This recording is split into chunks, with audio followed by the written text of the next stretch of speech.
Hey, welcome back, ScreenCrush. I'm Ryan Airy, and today we're talking about a pretty big oopsie that Ian McKellen did in an interview. So right away, I'm going to warn you guys. In a second, I'm going to bring on Tommy. That's not what I'm warning you about. I'm just letting you know he's coming on. But I do want to warn you guys that we are potentially talking about some spoilers here for Avengers Doomsday. Big spoiler warning.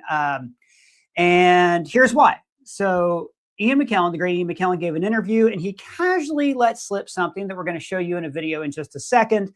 And this coincided with some tweets and messages from a leaker named Alex Perez. Now, here's the thing. We don't always put stock in leaks. I think they're fun and interesting. I personally don't like hearing leaks. I would rather not know certain things about movies. But I like a light leak. And I think these they're interesting. We're going to talk about some rumors and theories about the X-Men. He talked about some other stuff concerning other characters I'm not going to get into. We're just going to be talking about specifically the X-Men in this movie, and it could be completely wrong.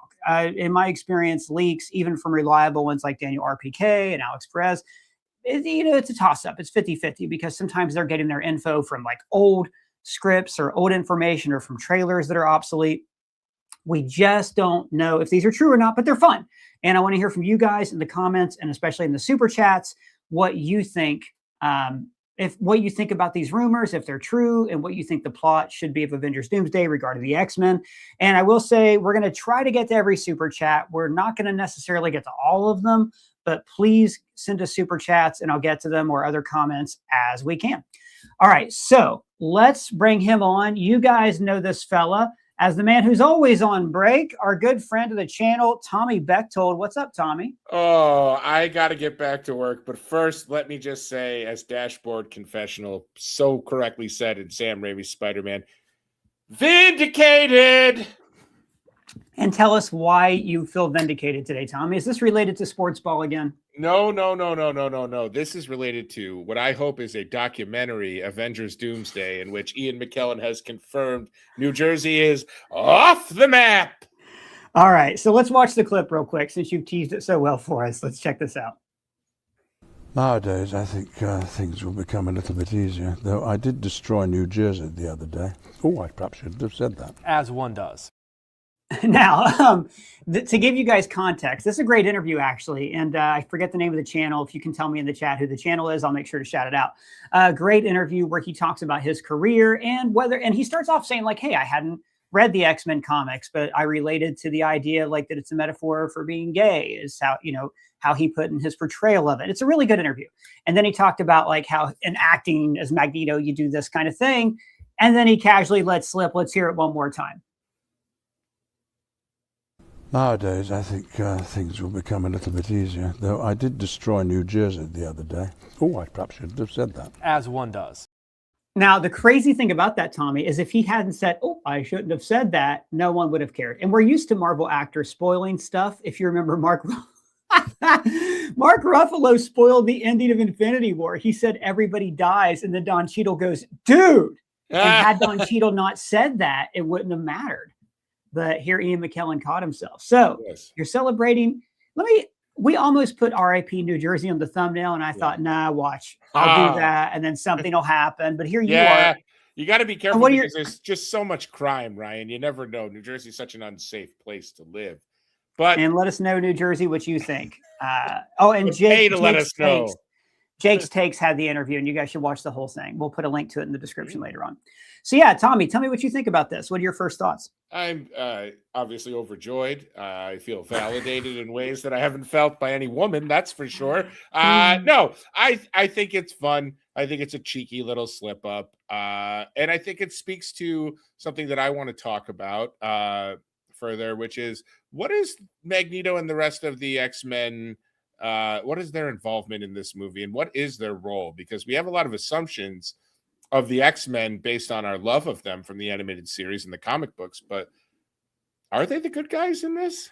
Well, I think, and we do have a little bit from Alex Perez. We got a couple of tweets we're going to show you guys in just a second. But before we get to that, let me give you just my kind of rough take on this. There should be no good guys or bad guys if they do this story right? Even Doom should be a morally gray character in this because the multiverse is dying. And if they're doing incursions, that means that each universe has a choice. We could destroy another Earth to save two universes, or destroy another universe to save our universe. And in that case, you think about everything these X-Men characters have been through over the past 26 years, 30 years, maybe by the time the last movie comes out. Of course, they're going to want to fight for that. And that's what Magneto's talking about in that trailer. Like, when you close your eyes, who are you going to be? As far as how they fit into it, do you have any theories?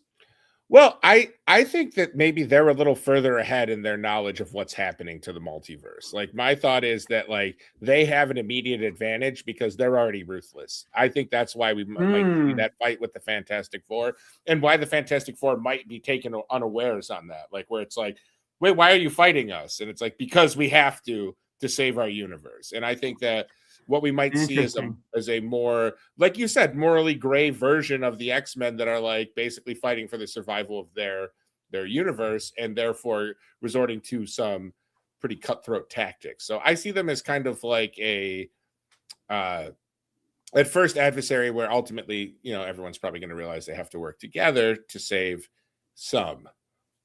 Did you read any of the Krakoa arc in the comics? The more recent story? It's okay. So to give you guys a summary, the Krakoa arc is predicated on Moira McTaggart being a mutant who basically, like, her power is resurrection. She gets resurrected into her body at birth every time she dies. So she has full knowledge of what comes after. And she's on her 7th or 8th lifetime. And she realizes that the mutants can't win, that there's no path in which, like, if you follow Xavier's path, Magneto's, Apocalypse's, they always lose. And the humans and the machines always wipe out mutant kind.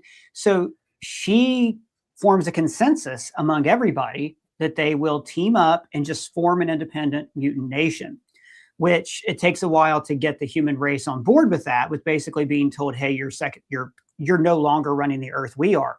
And that's what the entirety of the Krakoa arc is about. It starts off great. I'm not going to get into the whole thing. So that's kind of what you're talking about, though, where the mutants may be on this Earth. And this is where I'm going to bring up the first little leak from Alex Perez. I think we got a still of that, where he had said in a Q&A that, actually, we don't have a still for this. He said in a Q&A that the X-Men universe is not the same one that we've seen in other universes. It's slightly different, and that it's utopia, that humans and mutants have been able to peacefully coexist together. Now, that begs the question, why were there Sentinels in Cyclops' scene? Was it a danger room simulation? Were they sent by Dr. Doom? Or are there still just some bad actors who want to wipe out mutants in this universe? What are your thoughts on the utopia theory? Well, so I have a couple of thoughts. My one thought is, like, we've been kind of focusing on, like, the potential or the theory that, like, Doom is going to assemble this, like, legion of variants of our favorite Avengers, but, like, knowing with taking this leak at its face that, like, these are variants of the X-Men from the movies that we watched, are these people already working with Doom? And, like, is Doom the one that brought the utopia to their world? Like, have they, like, are they? I like that. Is the army of variants that Doom is going to fight with actually just the X-Men from the Fox movies? Well, let me throw this out there too. In Earth 838, which is the universe from Multiverse of Madness with the Illuminati, we see not only the X-Men and Professor Xavier, but we see Ultron bots, right? We see that in this universe, Tony Stark built Ultron and it worked. And they have what looks like a utopia. At least it's a very green New York City where food isn't free. You still have to pay for pizza balls, but hell, it's so nice. They have, like, machines in the park that'll show you nice memories if you want to look at them. Like, that could be the kind of utopia that Doom would have built in the X-Men universe. But isn't nostalgia a form of control? Isn't, like, the idea of retreating to your memories, your happier times, a way to really push a lot of fascist ideology onto people? Well, that's an interesting idea, that nostalgia would be used to control people in a saga that really has been predicated on nostalgia. Like, the reason they're doing the multiverse saga is because I think had they not bought the X-Men, had, like, Disney not bought Fox, we wouldn't have had the multiverse saga. I think it's always been building toward having a way to bring these characters into the main MCU to say goodbye to them. Yeah, take the new toys out of the toy box that you got. You have the X-Men, you're going to want to put them in your billion-dollar movies. I know, but to be honest, and I don't want to get too far off tangent here, I still, and if Colton was here, he would argue so hard with me about this. Colton's still on vacation, by the way. He's somewhere trapped in the TV. He's like doorman. We don't know exactly where he is. He'll probably send us a super chat soon, just to have the privilege of saying something. So I personally don't understand why, when they're making bad X-Men movies, why they decided to keep those characters in that. I just would have liked to have seen a fresh start in the MCU. Sure. Instead of bogging it down with Hugh Jackman, Wolverine, and all these other things. But then again, we never got the finale. Dark Phoenix should have been a great finale for that universe. It's perfect. They could have even ended with the Phoenix destroying that universe so it can be reborn again. But unfortunately, the timing, didn't quite work out. Simon Kinberg had already finished it by the time, or finished shooting by the time Disney bought Fox. Hey, we got $2 here from Mike Gam. Said, "Hi, Tommy. Go Bills. Go Sabres. Down with New Jersey." I did. That was a quote. Don't clip that out and say that I said down with New Jersey. So now Alex Perez has said this about it being a utopia, which brings up the idea of incursions. And like, maybe the X-Men are going, well, wait a minute, their universe is terrible. Look at all the bad things in their universe. They all fight each other, and there's world wars, and the president was a Hulk. Whereas here, we all get along. So shouldn't our universe be the one that continues on? And that's a great moral argument. Like, how can you find value in one universe over another? Yeah, I think that's great. And also like the idea of like what makes society better or worse, right? Like the idea of like, you guys have these shortcomings, and the danger that comes from believing that like your way of living is a superior way to someone else's, and how that can lead to conflict. I think there's so much that can be explored with that, especially with superpowered individuals, which has always been. And that exact attitude is how War with the Fire Nation started. They wanted to spread their way of life across the kingdom, and look what happened. I recently finished watching Avatar: The Last Airbender, and I'm just jonesing to talk to somebody about it. Okay, that's all a great point. Now, when this happened, when Ian McKellen did the leak, now Alex Perez tweeted this image. So he said, let's see if we can bring that up. Okay. He tweeted this, right? And this is from the comic book Ultimatum. I read this comic book a long time ago, and I have not read it since. But this takes place, I believe, in the Ultimate Universe.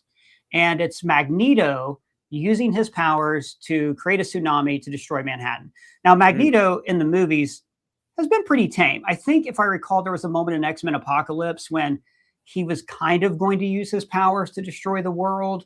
And then in X2, of course, he was going to use Cerebro to kill all the humans on Earth. But in the comics, this dude created a volcano that destroyed an entire city in Russia. He sank he sank a submarine that was full, like a Russian nuclear submarine. In his quest to prove that that mutant kind is at the apex of evolution, he performs natural disasters like this all the time. So in the trailer, though, we see Charles and Eric chilling out. Looks like they're friends. And like we said, there's this perfect utopia. Do you think Magneto is destroying New Jersey and Earth 616? Well, to go along with my earlier theory, I think that if he is, Xavier maybe isn't as opposed to it as he used to be. You know what I mean? Like, I think this version of Xavier, for whatever reason, is on board with what his arch best frenemy is doing. Subbing out New Jersey for New York doesn't make a ton of sense to me. That's the only thing. Is it's like, flooding New Jersey instead of New York. Unless I'm missing some significance in Marvel Comics to the great state of New Jersey. Other than Kamala Khan, not much. Right. And the Khans are currently in New Orleans. So, right. So. This could have just been, look, we're saying New Jersey because it's Ian McKellen casually saying New Jersey. If you're destroying New Jersey with the tsunami, New York is right there next to it. Well, right. That's a great point. Right? Yeah. So in that case, look, if you're having to show the end of the world, which is basically what Doomsday is, it is Doomsday. It is the end of the world. Maybe it is in the 616 universe. And what better way to signal, hey, that old universe is gone, than to destroy Manhattan, the city that the Avengers came together to defend. However, maybe I love your theory that maybe they are already aware. We did a video a while back, one of my favorite Doomsday Theory videos, about how the X-Men could be the original timeline. And they are the ones who caused all of these different branches because of all their time travel shenanigans. Because in Days of Future Past, it looks like Logan changed the future, But if we go off what we learned in Endgame, you can't, changing the future doesn't change your past. It just creates branch timelines. So that would mean that in 2024, when Logan woke up in the nice X mansion at the end of Days of Future Past, that was a tangent timeline. And if that tangent timeline became Logan and he died, it would explain why that timeline died in Deadpool and Wolverine. I have just given a better explanation for this than the movie Deadpool and Wolverine did. Yes, you did. But that's what we talked about in this theory. Now, if that's the case, though, if the X-Men have been time traveling and so they know about branch timelines and incursions, which, by the way, there are a lot of mutants with this kind of ability who could perceive reality. You know, there's Proteus, Legion, all these different people who are omni-level mutants who could foresee these threats in the multiverse and prophecy and things like that. Hell, there's also the Phoenix Force, whose power is a cosmic entity who's literally somebody who destroys and resurrects. So I totally buy the case that they could already be out there doing that, like some of the worlds that the Illuminati encountered in Time Runs Out. I love that theory. And you guys let us know what you think of the theory down in the comments.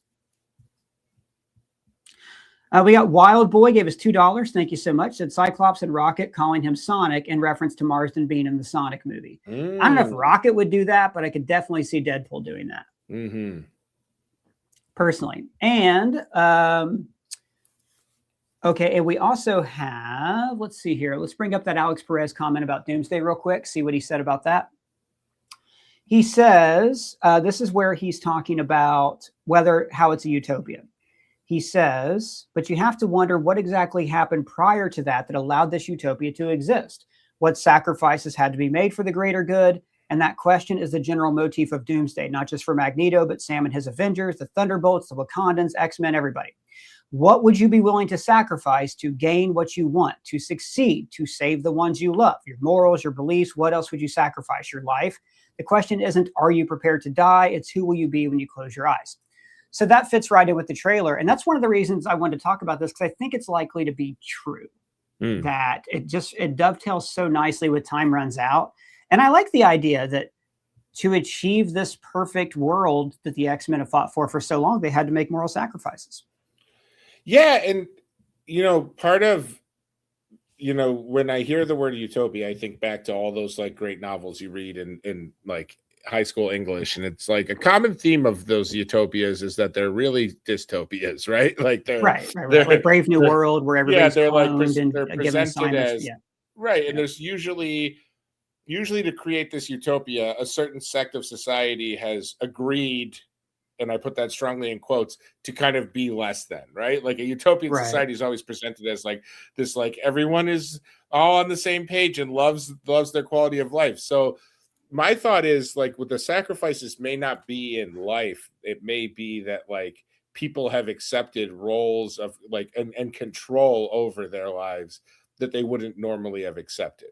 Like, I think there will obviously be a great loss of life as part of all of this, but like I'm wondering if like the X-Men have assumed the role of, not unlike, you know, kind of like oh my God, why can't I remember? The Boys, where it's like the seven are like police officers, you know, like they're right. And we've seen that in Marvel Comics before, where like basically the mutants get deputized and start enforcing. So I wonder if they're like enforcers on this planet. Like they keep the peace by any means necessary. It could be a loose adaptation of the Krakoa arc. I mean, where basically Xavier and Magneto found a middle ground between the two. Not mutant dominance, not perfect coexistence, but them kind of just telling humanity, look, we're better than you. We'll solve all your problems for you. Maybe they don't want to rule humanity, but they will use their gifts to create medicine that will prolong human life and things like that, just with the acknowledgement that you're not going to wipe us out. That to me makes total sense. But then you have this whole question of like, why is he wiping out a Manhattan? Why is he wiping out a New Jersey? I also think that I'm going to just boop off to the side for a second and say one problem with the multiverse saga is it's kind of like Game of Thrones season 8, where I don't feel like we had the setup for this story along the way. Like particularly Captain America: Brave New World, which I was surprised. Wait, did it end up with? It was called Brave New World, right? I always get the two titles confused, which is not a good sign. See, I thought Brave New World was a fun action movie. It was fine for what was presented on screen, but if you take a step back and you go, man, that could have been like a 90s conspiracy thriller, you know, like Winter Soldier was a 70s conspiracy thriller. This one could have been more like based around those 90s feelings, like clear and present danger. There's something at the government at the highest levels. And we didn't really get that. Instead of getting like a Ross who didn't like superheroes and was trying to enforce kind of a dictator-like idea on superheroes and on the government and on the people, he was a nice guy.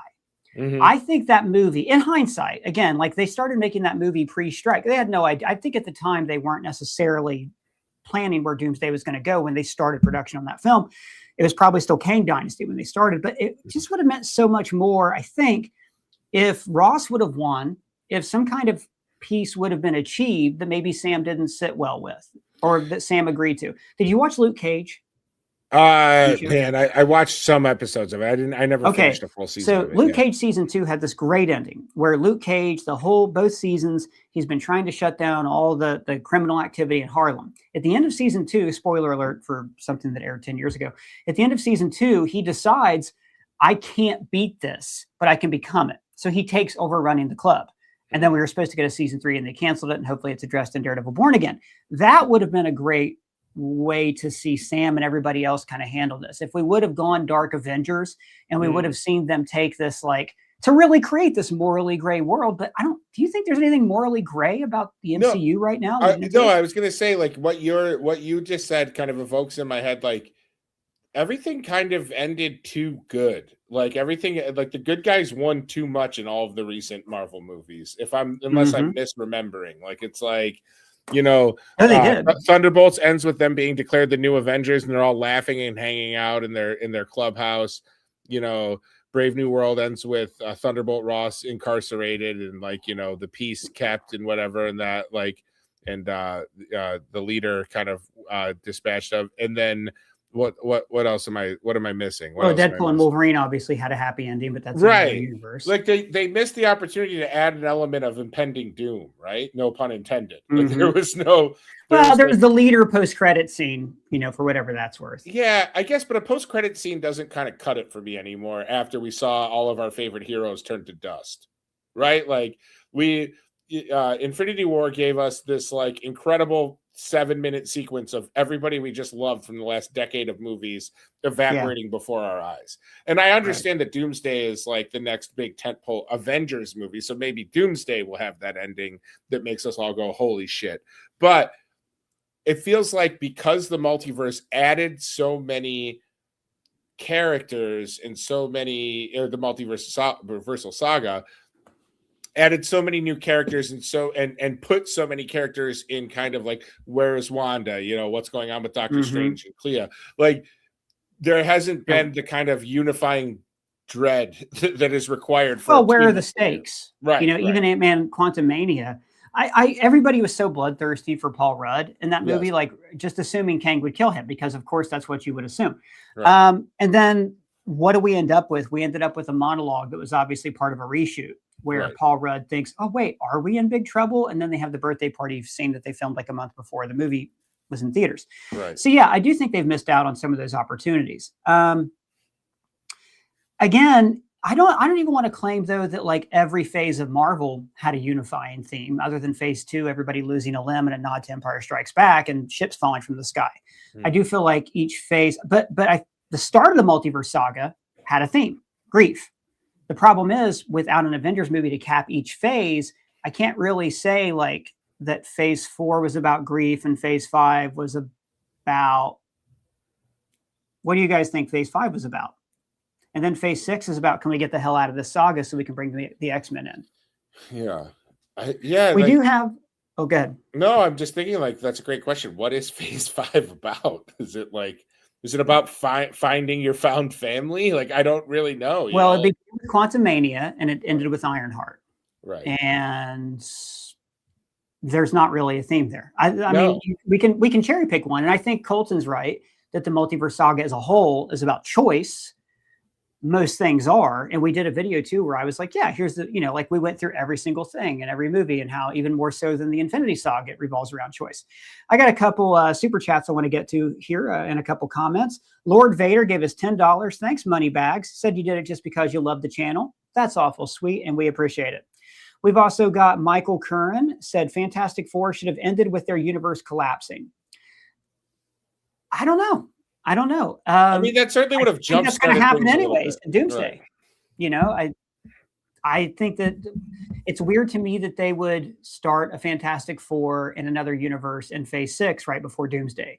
Because if Mhm. you're going to do that movie, again, hindsight's 2020, you would think you would do it in Phase 4, like so you can have multiple movies in another universe, so we get it built up and we know who they are. I don't think that they had to destroy that universe for it to matter. I just think they wanted to introduce the team. I, in hindsight, don't like that movie as much as I thought I did. And I do think in Secret Wars, after Secret Wars, they're going to be brought into this universe. Do you agree? Absolutely. Yes. I think I they think we're have down to with be. multiverse. Yeah. I mean, otherwise it's just, this is like my kind of weakness in comics. Is like the multiverse just in general kind of confuses me. The idea of Battle World confuses me. Like, I just want it all reset. I just like at this point, I'm like, I want to have a good time over these next 2 movies and whatever comes in between, and I will enjoy them. But like, just simplify it for me, please. I know that's a lazy way to consume media. Well, but like, life is you know how- complicated enough for me. Can I just know that all of my heroes are in the same universe, experiencing reality in the same way? It comforts me. It's like a log fire. Do you know? Do you know? I think you are going to get your log fire. It's just going to be everything we've known before burning in Secret Wars. There's that line in The Princess Bride where there's 2 classic blunders: never make a wager with the Sicilian when death is on the line, and don't start a land war in Asia. I think Marvel did both classic blunders. They did the multiverse and they did time travel. Those are always too confusing because they're 2 things that basically can't exist. They're just theoretical, and that's why the rules of time travel always break down. And the multiverse can only exist in a theoretical concept of like probabilities and not as a physical place that you travel to. And I think oh, sorry, go ahead, please. No.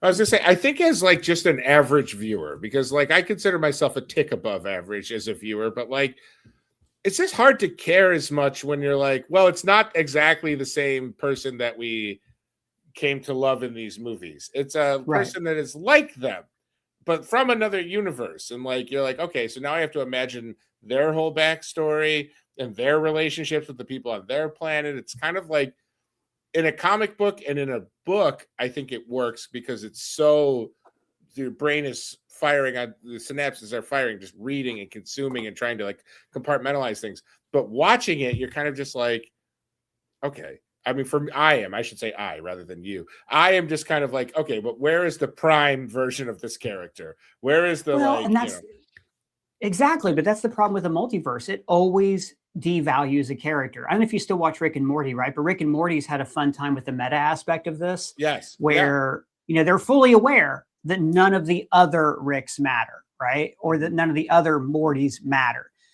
Because it's an infinite amount of them. So of course it doesn't matter. There's like an infinite number more. Like we can't even comprehend the number of infinity. So anytime, like this is going way back to Avengers Endgame. I remember we did a plot hole video right after, took off really well too. It did like, what a week. So that video, a lot of people asked, well, if Natasha's dead, why don't they just pull her from another universe? Because or another time, because we didn't know about universes then. Why don't they just time travel back and get her? Because that's what happens when you start to introduce this. It's like if you guys watch the show Heroes, as soon as they introduce super resurrection blood from the cheerleader, nothing mattered anymore. You lose all stakes whenever you introduce this. But I think we still, just to counter a little bit, I think we still love our characters. I don't think that like meeting other Doctors Strange means that, and somewhere a grammar nerd is watching this and going, he said it correctly. I don't think meeting other Doctor Strange means that we can't relate to our Doctor Strange. That movie was about his character first. Yes, I agree. And like, I think that like that movie has the title multiverse in its film title. I think they maybe did the best job of explaining it to us. In terms of like movies that I followed along, was like, okay, I get this. And they did put the main focus on the Strange from the universe that we spend the most time in, 616. I do think this movie is going to be what fans wanted from Multiverse of Madness. So Multiverse of Madness, I mean, we kind of look, we might be partially responsible for this, for like stoking the flames here, because we read the comics, we know Illuminati and stuff like that.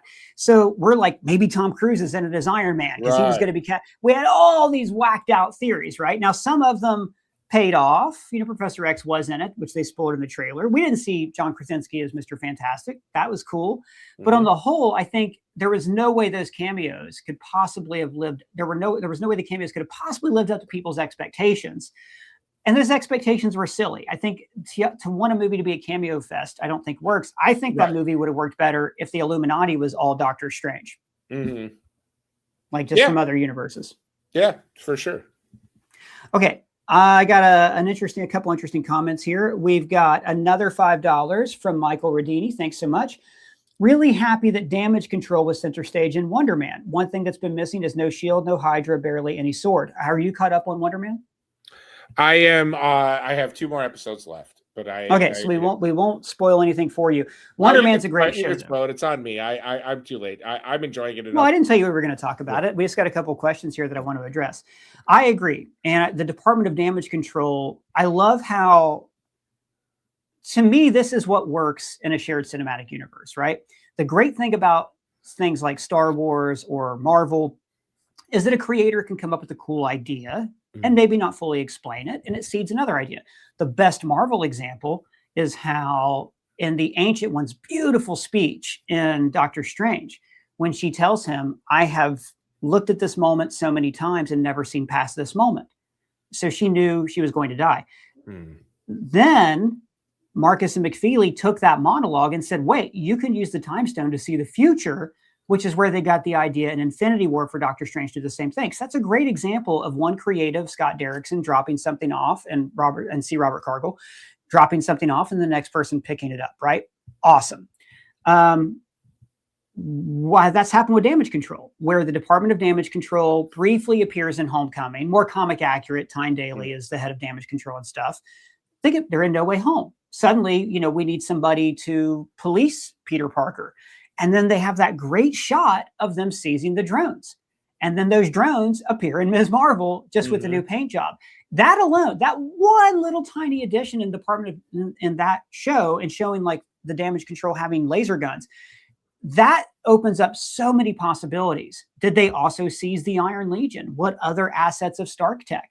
If they ever get around to making Armor Wars, that's perfect because the government has Stark technology. It's right there. Damage Control is going to appear in Spider-Man Brand New Day. The actor who plays the boss in Severance, and I cannot remember his name, is the head of Damage Control. Do you remember his name? Tillman? Something Tillman. Trevor Tillman? Travis Tillman? That might be it. They'll let us know in the comments. Yeah, he's Trammell Tillman. Trammell. Yeah, Trammell Tillman. He's going to be the boss, which is fantastic. And I've theorized a few times that they, in the mutant saga, could be policing mutants. And we can look back and say, yeah, this all started with Tony Stark just wanting to make sure they cleaned up their messes. It started with noble intentions.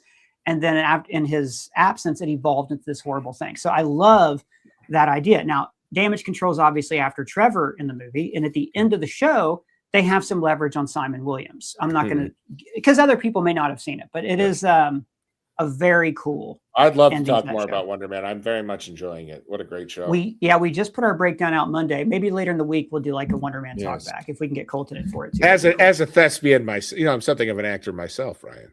I know. And that's the other thing too. Like I was actually thinking about you and about New Rock Stars because I know Eric is an actor too.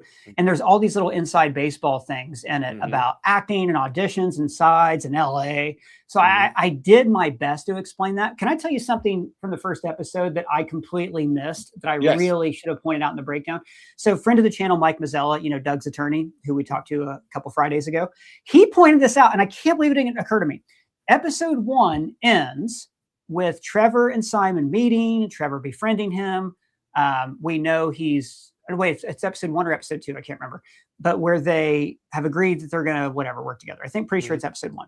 So Simon goes and he sends a text to Trevor from a Von Kovacs star on the Walk of Fame that is in front of the TCL Chinese Theater. And I had forgotten that in Iron Man 3, the Mandarin blows up that theater. I think because when I saw Iron Man 3, I had not been to LA. I didn't understand the significance of it. I just knew it was a place where, like, movie premieres were. I wonder how much of that talked to Trevor in that moment where he was thinking, like, well, have I done this again? Have I become another Patsy? You know, that would be an interesting little side note. Absolutely. We've also got, I don't think there's anything to this, but it's a cool observation. Michael Aldini again gave us $5, said Zlatko Buric, who plays Von Kovac, but he also plays Vasil Gurkos in The President of Barabia. Are there clues there for a DC and Marvel crossover? I mean, man, there could be a lot of other clues to that. I look frozen on my end. I don't know if you're choppy. You're a little choppy. All right. Sorry about that. So, yes, what I said about the DC Marvel crossover. I've lost you entirely.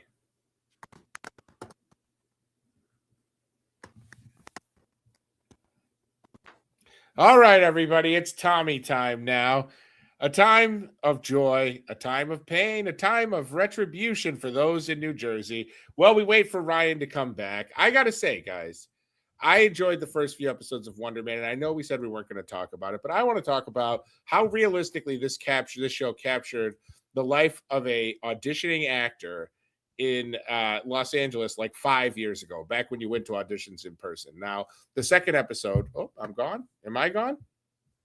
I'm still here. The second episode captures the self-tape element, which is how most auditions are done now, full disclosure. Actors tape their auditions in their garages, or in my case, a little office at my work on a tripod with a cell phone. But there used to be a time where you would go into a random building in LA and see a room full of 50 people that looked almost exactly like you, all auditioning for the role of fat uncle, in my case. So cheers to Wonderman for doing that. Now, what else do we want to talk about? Let's read a super chat since Ryan's not here. Jonathan Pantoja donated $5. I think Doom is good. He's trying to stop the incursions. Secret Wars is about him having enough and doing it his ways. Okay. So you think throughout Doomsday, Dr. Doom is attempting to do this as a family, as we like to say, where he's working with others to do the right thing. Whoa! Guess who's back? All right. So I got two cameras here. Nice. And I don't know how well you guys can hear this, or if is there an echo on your end? Not too bad. I mean, you sound a little bit like you're all right. Echo should be gone now. Yeah. So I had to go on this camera instead. All right. I don't know. This one's frozen. Well, don't know why. We weren't saying anything important. Don't worry about it. I heard the whole thing. I know what you said and how you said it, and you handled everything really well. Okay, thank you for that. So I was reading the super chat from our friend Jonathan Pantoja 735. He said, I think Doom is good. He's trying to stop the incursions. Secret Wars is about him having enough and doing it his way. So what I think that means is Doom is going to try to work with the heroes in Doomsday and then ultimately be like, if you want a job done right, you have to do it yourself.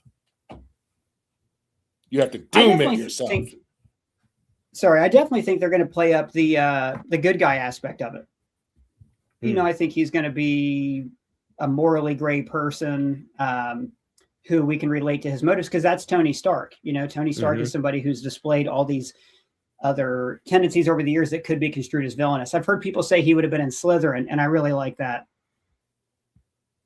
Yes, absolutely. I as a proud Slytherin myself. Well, formerly proud before the creator of Slytherin became such a nightmare. I was about to say that's problematic.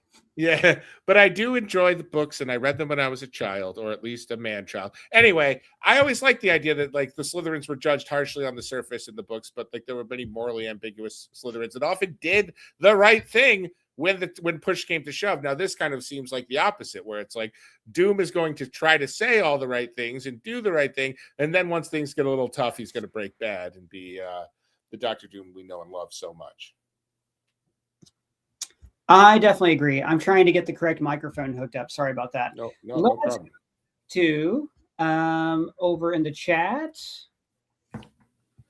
Here's a good theory. Trevor gets killed by Dr. Doom in front of Wonderman, and Wonderman goes Super Saiyan. Is it Saiyan or Saiyan? I can't remember. Super Saiyan. Super Saiyan? Yes. What do you think of that? What was it again? I'm sorry. I was too busy trying to pronounce Saiyan. What was it? It was Trevor. That Oh, Wonderman takes revenge because of the death of Trevor. yes, absolutely. So if that happens, we have seen Simon's ability to destroy coffee tables, countertops, and cheap Hollywood apartment walls. Which, by the way, I lived in that apartment that they filmed. That is Simon's apartment. I lived in that complex. No, you didn't. I'm 90% sure it's called Capitol Gardens. It's on Franklin and Argyle. I just doxed everyone who lives there. Either I live there or I live somewhere that is almost exactly like that place. And let me just say, I threw a few tantrums that cracked some walls, if you know what I'm saying. But seeing Wonder Man unleash his full power again. I haven't seen the full series. So I don't know if at any point he does go like really, really crazy, is terrifying. Like my understanding is that like left uncontrolled, Wonder Man is probably one of the most dangerous powered heroes that we have in the MCU now.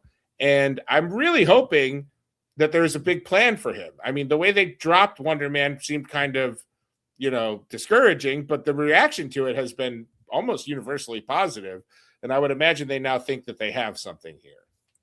Well, Andrew Guest, and are you sure not echoing too bad? Because I'm hearing a bad echo on my end. Are we all good? No, I can't hear an echo on your right. On so Andrew Guest did say, like, he kind of implied plans for Wonder Man 2 when he mentioned that, I think it was Yaya said to him, like, oh, well, Simon can't be an actor anymore. And technically at the end of it, Simon does keep his identity a secret, and Damage Control could work out something with him where they are using him, or it's a quid quo pro, or maybe they've even granted amnesty to Trevor. I even said in a couple of our videos, I think it makes sense for Trevor to be defended by She-Hulk, or even Simon to be defended by She-Hulk, because it doesn't make sense that they would be able to keep people with superpowers from being in Hollywood because you're born with superpowers. What can you do? It's another form of discrimination. Yeah, absolutely. The Doorman episode gives us context for why it's necessary, I guess, or why it happened. But it does feel like another knee-jerk reaction of like, it is, I mean, not all powers are created equal either. Like, someone who can turn his finger into a lighter, is that necessarily someone who needs to be banned? Although I guess that person could commit arson at any point. But it does feel discriminatory, right? It does feel a little bit discriminatory. I mean, I definitely think so. It's weird that you guys get this other angle of the studio. Yeah, that's a green screen. I mean, of the video store. Yes. We got another super chat here I want to get to. We've got Phil Rumble from Down Under. Phil Rumble from Down Under donated Australian $8. Thanks so much. What time is it in Australia? It's like 4 a.m. What are you doing? Yeah, Phil, burning the midnight oil with us, aren't you? Maybe Phil is in one of Australia's many colonies across the globe. Gave us $8 and said, I think Marvel will hold off on the big reveal of Doctor Doom to the post-credits scene in the re-release of Endgame. I think there's going to be a trailer at the release of Endgame for sure. Oh, old school style where we just get the trailer for the next movie at the end of the movie? Yeah, like at the end of Captain America First Avenger. Yes. I think Colton had this great idea of what if the ending, remember how Endgame ended the credits with like the banging of the hammer? Mm-hmm. So what if that happens again, but we see Doom creating his armor? Oh. And it's like, because Marvel did that. They did that with No Way Home. Remember they added like a little thing in the credits where you see how Peter's identity was obscured? Mm-hmm. I think that's a fun idea. Yeah, I like that. And also, I should mention, Andrew Guest also mentioned Doorman and Josh Gad. And he basically implied that Gad was alive, he's in Doorman, and we got to get him out. So he's pushing for season 2. And Mike Gams also said Wonder Man and Doorman team up ASAP. I think if there is a season 2, that'll happen. Yes, good. For sure. I loved that episode, and great cameos. Carl Tart, amazing comedian, played the late night host that was like making fun of Doorman. Oh, I didn't know that. Carl's a writer on SNL who's now. One of the producers who we caught. Yes. Yeah. He was on SNL? He's a writer on SNL currently, Carl Tart. Oh, yes. Gotcha. Yeah, I feel like, oh wait, Q-Man WPGCA gave us $5, said thank you for Tommy time. I look forward to more in the future. And don't we all? There's Yes. also, and by the way, if we've missed any super chats, make sure we get those in the other chat here. I think we're caught up right now, but still, I want to make sure we get to as many people as possible. Colton is in the chat right now and says, Colton's revenge in all Oh, caps. God. Colton, we're glad you're safe. Colton will return from theme parks. We've also got here from Super Shane, gave us $2. Thanks so much. Top 3 picks for Downey Doom's theme song. Love you, ScreenCrush. Well, we've already heard Doom's theme in Fantastic Four. It's called Doom. But if he's not going to be AC/DC, because that's Tony Stark, what do you think, Tommy? Oh, I want something sad from the 90s. Like Evanescence? Like, what's that song? Six Underground? Take me down, Six Underground. Maisie Star, right? Is that? Oh, no, Maisie Star is Fade Away. Never mind. Let me see. What else? What's practical here? How about... You notice I'm not saying any because I'm terrible at this. You can put me on the spot for something like that. Good songs. How about Get Down with the Sickness? Waka waka. Yeah, that would be cool. I like that. I'm trying to think of Here's a great question from Alpha Mike Kalua. Will Doorman be a way to connect with the Spider-Verse movies like The Spot? They seem to have similar powers. I think the next Spider-Verse movie literally comes out 5 years from today. I think it's like we're nowhere near. It's crazy. It's crazy. I doubt it. I think it's just it worked out that they could put the timeline in the last movie. I think the Spider-Verse movies are going to continue well after the multiverse saga. And Gosha World donated $10. Thanks so much. I still want to see how Spider-Man got his powers. They have so many routes they can go. I mean, if they're able to tie it into something else, like, I don't know, not Stark Industries, but some other villain's origin or something. I don't know. What do you think, Tommy? Yeah, I mean, I kind of forgot that we didn't get Tom Holland's origins. Like, he just shows up in his Spider-Man already. Yeah. I mean, if it was a way to like retroactively tie in a new villain or an existing villain from Spider-Man's, catalog, but like new to the MCU, I think that would be a really fun way to do it. Obviously Oscorp is like the low-hanging fruit, but like if you could tie in someone else. They kind of can't do that or Dr. Octopus now. That's one of the problems I have with No Way Home, that now they can't do those versions of those characters without somebody going, you're just like the guy from this other universe. Wait a second. I fought alongside you and then against you. Yeah, exactly. You're right. You're absolutely right. So then it's like you don't get to meet that character for the first time. I don't know. Right. We've got another one here. This is from Philarumba Down Under. Again, gave us another $8. Said Trevor kept his rings from being the Mandarin. We did catch that one. That was pretty cool. And his sunglasses. I don't know why they let him keep those. And Video Drum 1199 said, what are our thoughts on Hulk's role in Spider-Man? Will we finally get to see Spider-Man and Hulk team up? I mean, yeah. That's why they're doing it. Yeah. The rumor is Gray Hulk.